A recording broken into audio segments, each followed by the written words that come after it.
kaip priešus išvadinot Žalgirio sirgalius, čia taip minėjot, ar čia iškraipyti žodžiai jūs?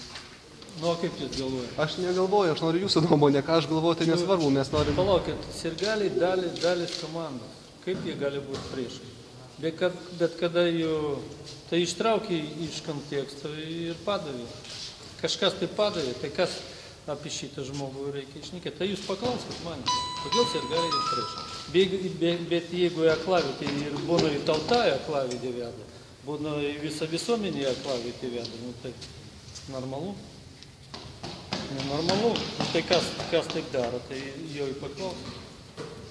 Tai sirgaliai ne priešai? Nu, kam durnų klausimų duoti? Taip ir nesupratom.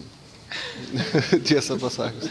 Nu, tai yra priešų. Tie, kurie arzina tajų, jie priešai ar ne? Kas ką arzina? Nu, mušasi žmogus, aiškinasi, nu, vaidina, kad tinginys ar toliau. Kas jie tokie? Priešai. Nu, nežinau, pavadink tu.